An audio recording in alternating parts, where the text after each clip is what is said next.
To see you all on this scorching hot Sunday afternoon, my goodness. And I want to say a big warm welcome to all of you and our online family joining us right now from all over the city, the country, and the world. Can we put our hands together and say good day to all our online community? Wonderful to have you with us. And how about we put our hands together for our amazing youth team? Didn't they do an incredible job leading us in worship? Wow, absolutely brilliant and beautiful.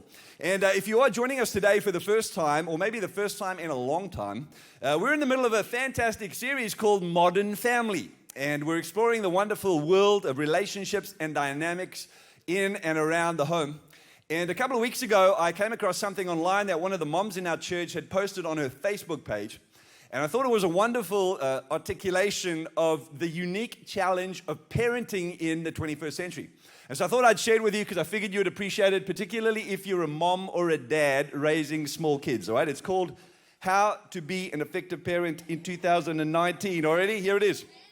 Make sure that your children's academic, emotional, mental, spiritual, physical, nutritional, and social needs are met, while being careful not to overstimulate, underestimate, improperly medicate, or neglect them, while maintaining a screen-free, sugar-free, plastic-free, body-positive, socially conscious, egalitarian, yet authoritative, nurturing environment, fostering an ethos of independence in a pesticide-free, two-story, multilingual home, preferably on a cul-de-sac, with an earth-friendly backyard and 1.5 siblings, ideally spaced 2 years apart for proper development, and don't forget the coconut oil. There it is, right? It's as simple as that. Parents, how many of you are feeling the pain, right? The challenge of parenting in the 21st century. I feel your pain too. And the other day, I had a funny experience that left me wondering whether or not I'm really that effective as a parent. I came home from work, and my son had been home the whole day by himself. This was a couple of weeks ago in the most recent school holidays. And I walked into the dining room area, and there was a Watchtower magazine from the Jehovah's Witnesses lying on the dining room table. So I said to him, how did this get in here? He said, oh, well, a couple of Jehovah's Witnesses came to the door, and so I let him in and had a conversation with him. Now, we say to our children all the time, when strangers come to the door and knock on your home alone, don't let them in. Nobody needs to know that you're here, right? But he said, oh, it was just two little old ladies. I didn't think they were going to, be any trouble. And he's only 14 years old, right? But he's like 5'10", and he's quite capable of, putting me in a headlock. So he's a strong boy. And he kind of figured, two octogenarians were not going to be a problem if things got out of hand, all right? He'd be able to handle them. And so he was telling me about what they were sharing with him, about 144,000 and the kingdom of God arriving in 1914. And then he said, but don't worry, Dad, I pretended I was an atheist. But he said, not one of those angry atheists, like a really cool atheist. I felt like saying to him, why don't you pretend you're a Christian? That's what I thought you were. So I don't know if that makes me like a bad parent or a bad pastor, maybe both. Anyway. So family life in the 21st century, it's full of lots of unique challenges. And perhaps one of the most prevalent and the most perplexing is the role that technology now plays in family life. And I mean particularly mobile web technology. So with the advent of our smart devices like phones and tablets, family life has drastically changed. Like in the good old days when you wanted to have a family meeting, all you had to do was sit around the dining room table at mealtime and talk. Now if you want to have a family meeting, you've got to go into the room where the Wi-Fi modem is located and switch it off.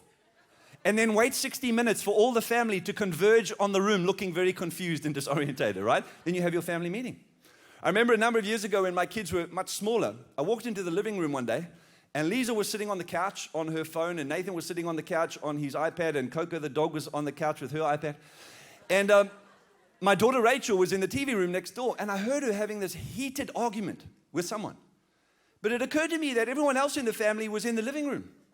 So I thought, who is she having an argument with in the TV room? So I rushed into the TV room to figure out what was going on, and she was sitting on the floor with Liesel's iPad, and she was only about 4 or 5 at the time, and she had inadvertently activated Siri.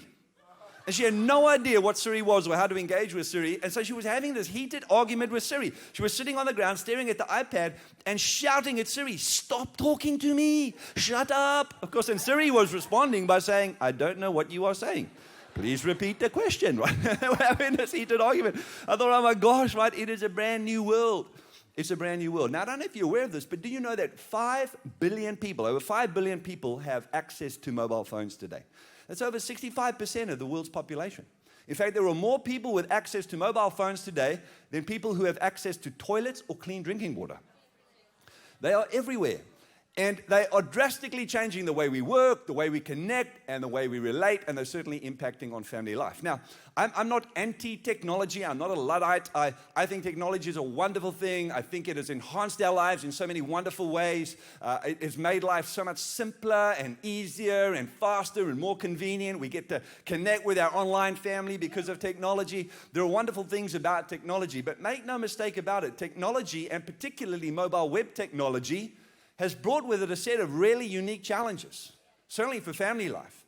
And so today I want to talk about how we can respond to the unavoidable reality of technology with wisdom and discernment in a message that I've just simply titled Virtues and Devices.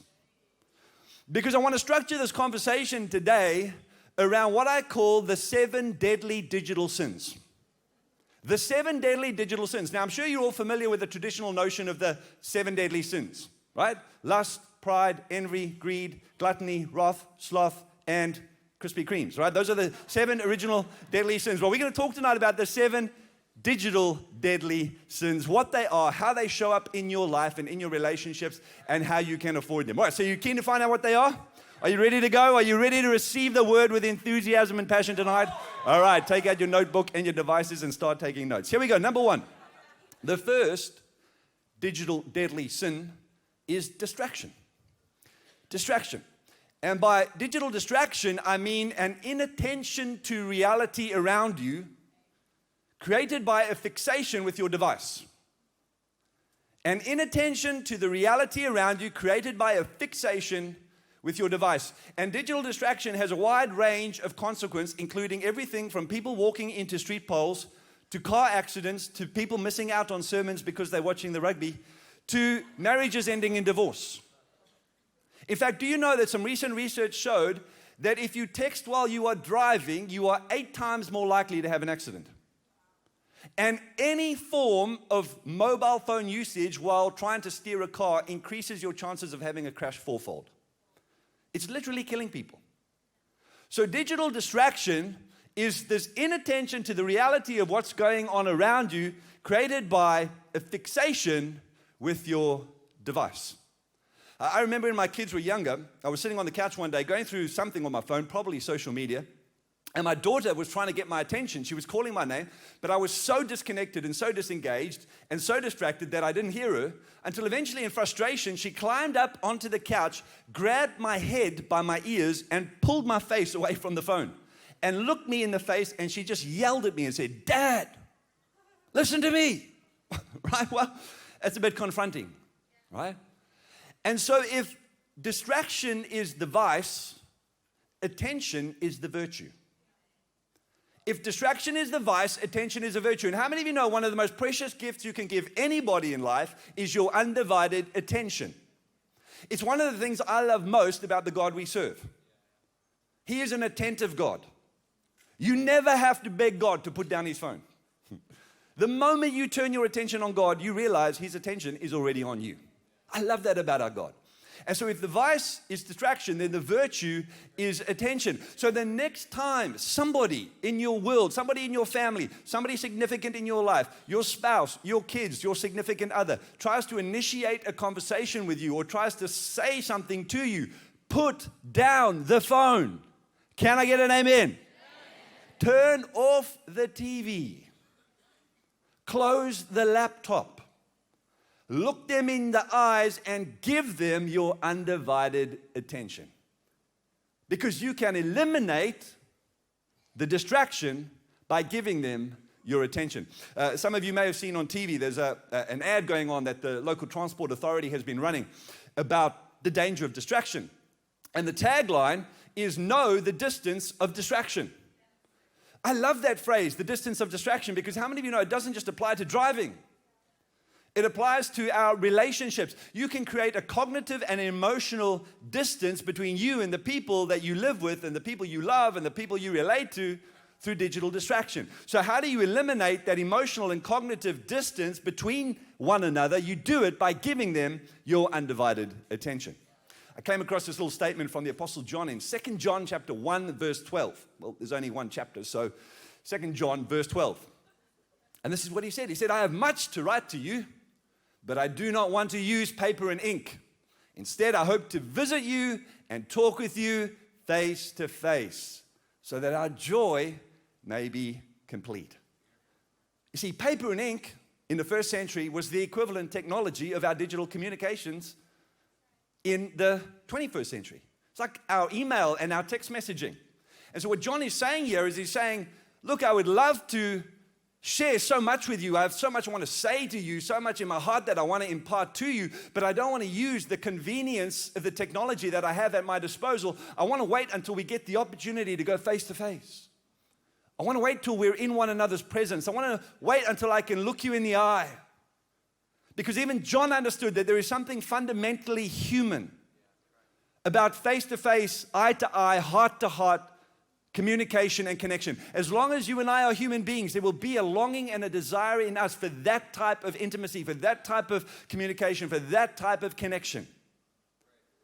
The ability to look one another in the face, to read one another's body language, to be in the room together. Turn to your neighbor, look them in the eye right now. Say, you have my undivided attention. And smile if you've committed sin in the last 24 hours. So that's number one. We overcome the distance created by distraction by giving one another our undivided attention. Number two, the second deadly digital sin is deviance. Everybody say deviance. Deviance.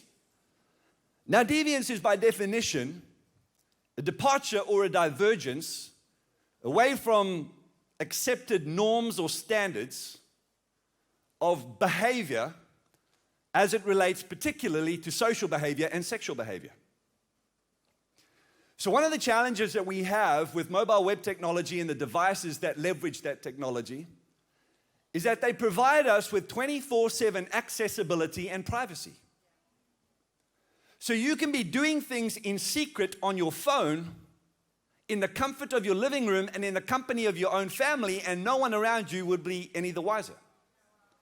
And that could include everything from surfing pornography, to online gambling, to flirting with strangers on Omegle, to connecting with old boyfriends and girlfriends on Facebook.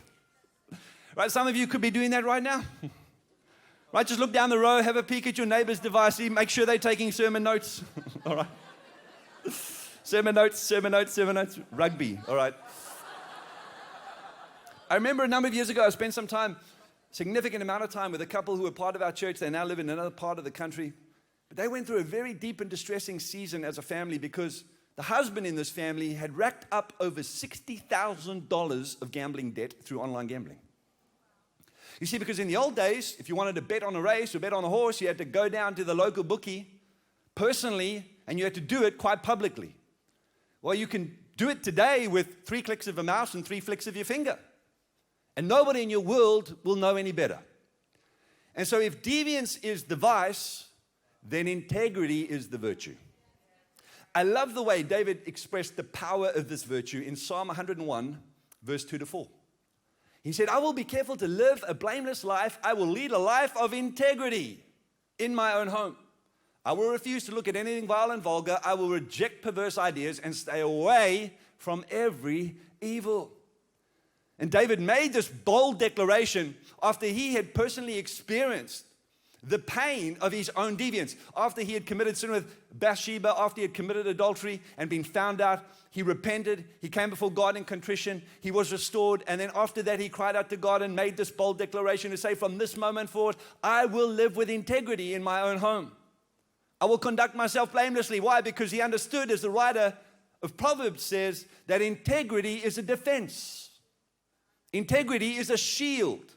And so you can protect the heart of your home, you can protect the people you love, you can protect the relationships that are most important to you by building habits of integrity into your life.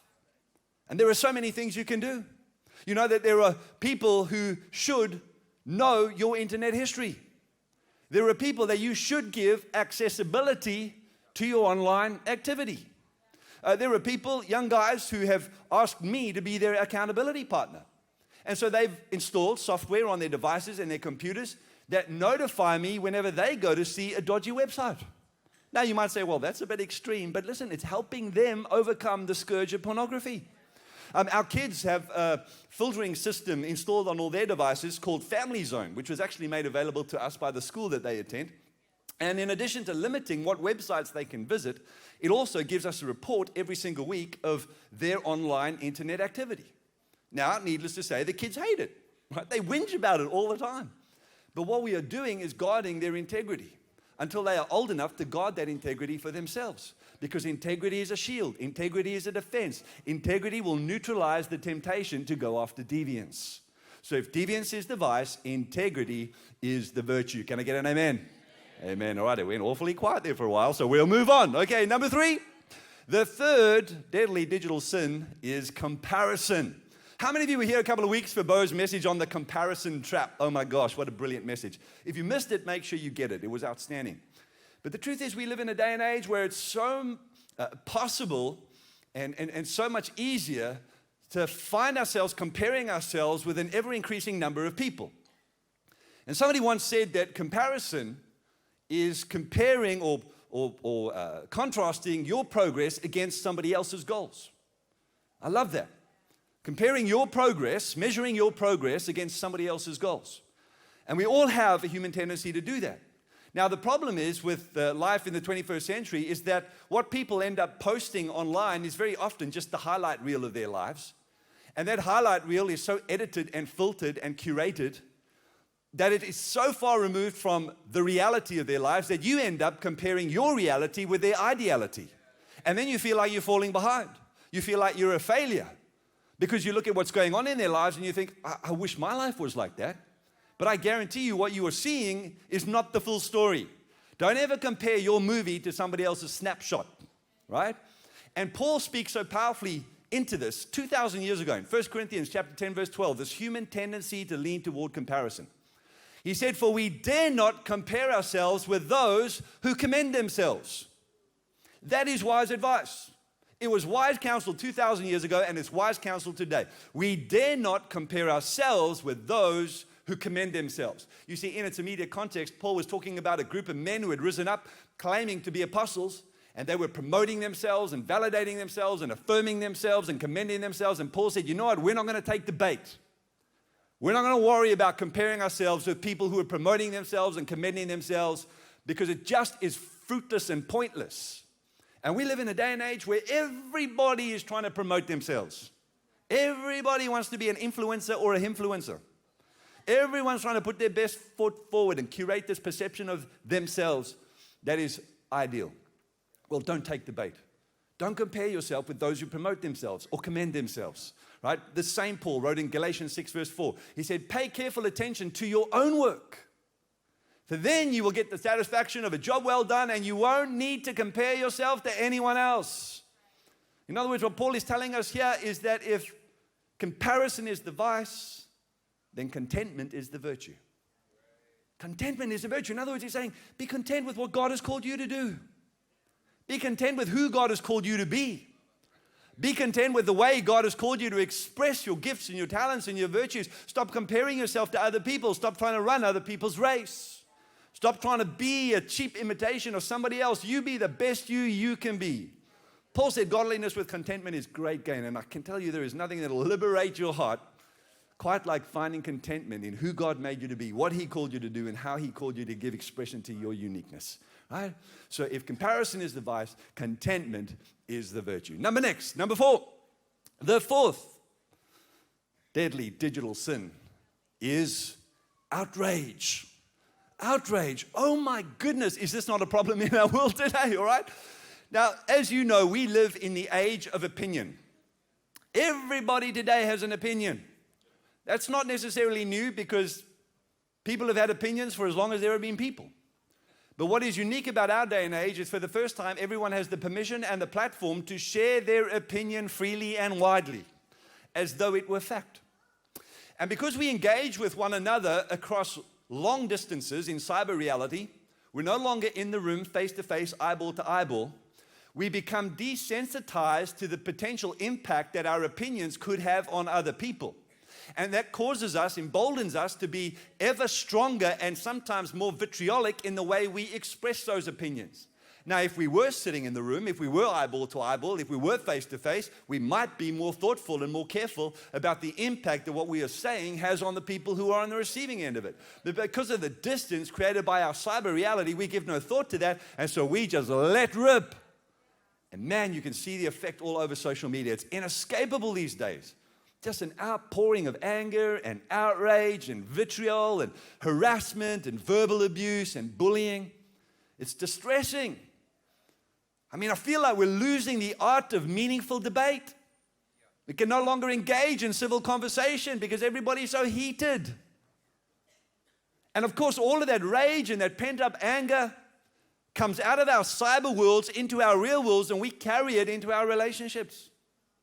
All the stress, all the anxiety that we feel, all the pent-up anger translates into the relationships that we have with people in real time and in real life. You know, I read this week a really distressing fact. And this has been verified now. This has been researched and verified. The fact that around grand final time for a number of sporting codes in our country, the level of domestic abuse and violence in homes goes up. Because men get so frustrated and angry when their teams don't win that they take out that anger on their wives and on their children. This is documented and verified. Grand final time is one of the worst times for domestic violence and abuse. Because whatever anxiety and angst and anger we pick up interacting with our screens and with our social media platforms ultimately finds its way into our real life relationships. And so if outrage is the vice, then self-control is the virtue. And it's this virtue of self-control that James encourages us toward in James chapter 1 verse 9. He says, understand this, my dear brothers and sisters. You must all be quick to listen, slow to speak, and slow to get angry. Right? James is saying, exercise self-control. Think before you post.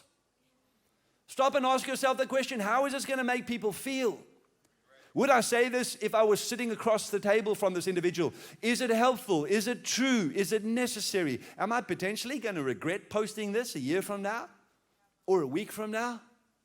Think before you post. Some of you are sitting there thinking to yourselves, but Tim, you don't understand. I'm an internet activist. No, you're not. You're just a troll. Okay, so get a life and stop abusing people behind your cyber shield, all right? Okay, self-control. Number 5. All right, the fifth deadly digital sin is compulsion. Compulsion is by definition just uncontrolled behavior. And in the context of this conversation, it's the subconscious or unconscious pickup, right? The urge to just pick up your device, not because it's necessary or because you have to or because the occasion appropriates that, but just because you feel compelled to. I mean, how many times do you reckon the average adult picks up their mobile device on any given day? 20, 30, 40, 50, 60, 100, 120. Do you know that the average adult picks up their mobile phone 70 times a day? Not because it's ringing or because it's vibrating, just because it's there. Because our mobile devices are hardly ever more than a meter away from us. They're always within arm's reach. They're always within proximity. And so it's that compulsive drive to just pick it up and look at it, not for any particular reason, just simply because it's there. Now, there is no doubt that our interaction with technology and our devices is both behavior altering and mood affecting. And so whatever we do in engaging with our devices either helps us or hurts us. And if our behavior isn't driven by intention, then it will be driven by compulsion, and we will end up being negatively affected by it. Do you know that there is a psychological disorder, a recognized psychological disorder called sleep texting, which is when people reach for their phone in the middle of the night while they are asleep, and they send random incoherent text messages to family, friends, and work colleagues, and then wake up in the morning and have no recollection of it whatsoever. Now, that's not so bad if you send a random incoherent message to your mom, but imagine you send a dodgy message to your boss, right? Okay, that could have consequences on Monday morning.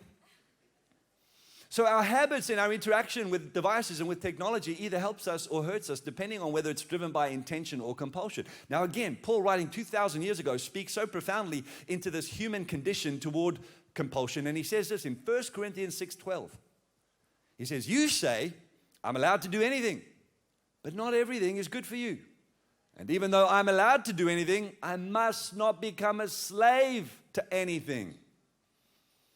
Right? How many of you know it's not a sin to own a phone? It's not a sin to be on social media. It's not a sin to have Instagram or Snapchat. But the question is, how are you using it, and is it driving your behavior and shaping your habits in a way that is hurting or helping you? Because if it's driven by compulsion, it's ultimately not going to serve you well. You're going to end up being a slave to your technology or a slave to your device. And so if compulsion is the vice, then intention is the virtue. Being intentional about the habits you build around your devices. And there are some practical things you can do to break the habits. So try, for example, having a no phone zone in your house. Pick a room, maybe the dining room, and just say, right, in the dining room, there are no phones, no devices, no laptops, no games, no computers. When we go into the dining room, it's for dinners, it's for lunches, it's for board games, and it's for chats. Nobody allowed to bring a device into that zone. We have a no phone zone in our home for our kids in their bedroom. They're not allowed to take their phones, their iPads, their game consoles, their computers into the bedroom. They're only allowed to use their devices in the public spaces where we can keep an eye.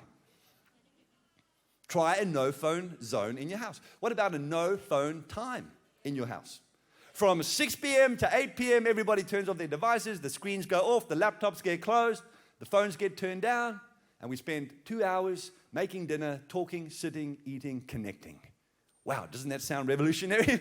Just try to pull it off. Right? What about charging your phone somewhere other than next to your bed? Don't put it on the bedside table. Don't tuck it under your pillow. Charge it somewhere else in another part of the room. You see, there are things that you can do to shape the habits around how you interact with your technology and with your devices that will end up serving you well rather than enslaving you to the technology and to the device. So if compulsion is the vice, intention is the virtue. All right, number 6.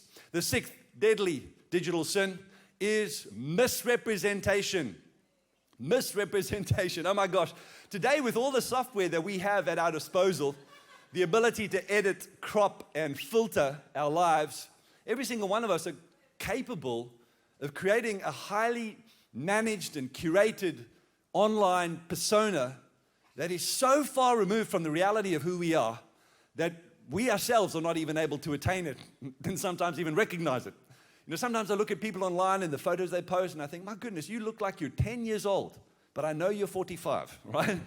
Because the photo is so doctored and so filtered and so processed. Right? It's the misrepresentation, presenting yourself in a way that is not authentically you, that is not really you. And you know what it's like? It's all about the angles, right? Isn't it? Okay. You want to get rid of the double chin? Hold it up, yeah, man. Want to get rid of the bags under your eyes? It's all about the angles, right? Hashtag feel cute. Hashtag might delete later, all right? It's all about the angles, okay? Misrepresentation. Okay, so if the vice is misrepresentation, the virtue is authenticity. Why don't you be the real you? The unedited you, the unfiltered you, the uncropped you. Because that's the you God loves. That's the you everybody else loves. Be the real you. Don't be afraid to share the real you, to express the real you. Be authentically you. And then finally, number 7, the last deadly digital sin is avoidance. Avoidance. And by avoidance, I simply mean you shut yourself out from the world around you by immersing yourself in your cyber world. It's when you get on the bus or you sit on the plane next to a stranger or you climb onto the train and you don't want to connect, you don't want to converse, you don't want to engage, so you pretend you're reading your email. Or you stick your earbuds in and you immerse yourself in your cyber world and you put up your digital fortress. Now I understand there are times when we all have to do that. There are times where we need to focus on something. It might be work. There are times when we need time alone. And retreating into your digital world is something helpful. But if you're doing that with the people you love, if you're doing that with your spouse, if you're doing that with your children, if you're doing that with the significant relationships in your life because you're trying to avoid that difficult conversation that you know you need to have, or you're doing it because you're trying to avoid having the conversation with your kids about their behavior because you You know it's an awkward conversation and you're not sure how it's going to go. Or you're trying to avoid connection and conversation with a stranger because you don't want the inconvenience. When we start avoiding life, and particularly the aspects of life that are most significant and most important to us, by hiding in our digital worlds, we rob ourselves of the opportunity to experience the richness of life. And so if avoidance is the vice, then vulnerability is the virtue. Because vulnerability risks getting hurt, being disappointed, being inconvenienced. Vulnerability opens the heart and says, I don't know where this conversation is going to go, but I'm happy to have it. Vulnerability says, I don't know you and I don't know where you're going to take this conversation, but I'm happy to lean in and see where it goes. If avoidance is the vice, vulnerability is the virtue. And when we lean into vulnerability and we live lives open, with our hearts open, and our homes open, and our world open, yeah, we run the risk of getting hurt. Yeah, we run the risk of being disappointed. But the greater the risk, the greater the reward. And the truth of the matter is, the most meaningful experiences in life come with the greatest risk. When we lean into that vulnerability and we allow ourselves to engage and connect and talk, when we go eye to eye and heart to heart, face to face, that's where some of the richest and most wonderful experiences happen. And you know, at the end of the day, all of these deadly digital sins, outrage, digital distraction, cyber addiction, I mean, all of these are socially transmitted diseases. In other words, we pass them on to one another. Most often to our kids. Parents, your kids will take their cue from you when it comes to their online engagement and how they relate to their devices. So we have to think deeply and meaningfully about these things, if not for our sake, certainly for their sake. And thankfully, there are so many things we can do, and there's so much practical, helpful wisdom out there for us to apply to the way we relate to our technology and to our devices. And I hope that this message tonight, at the very least, inspires you and challenges you to think more deeply about how technology is shaping the heart of your home. And maybe it will move you and inspire you to have some conversations as a family, to turn off your devices for a few hours and connect, to talk about how this reality is shaping your world. And at the end of the day, you know what is going to most wonderfully and profoundly shape the heart of your home, and your marriage, and your relationship with your kids, and your relationship with your friends and significant others? It's not the iPhone 11. It's not the latest app. It's not a software update. It's not a new piece of technology. It's not another device. The thing that is going to most profoundly and wonderfully shape the heart of your home and the quality of your relationships with the people you love is the grace of God, the wisdom of God, the truth of God, all of which is made available to us through the Spirit of God. And so in this highly connected world in which we live, where you and I are connected 24/7 to so many people and so many things, can I encourage you to make sure that your connection to God is strong and consistent every single day? Because it's through that connection that you receive that grace. It's through that connection that you receive that wisdom. It's through that connection that you receive the truth that is ultimately going to shape your home and the lives of all who live in it and all who pass through it and all who watch it and observe it from a distance. Make sure that that connection is the strongest, healthiest connection you have. And then our families and homes will truly be not perfect, but the source of life and blessing that God intends them to be.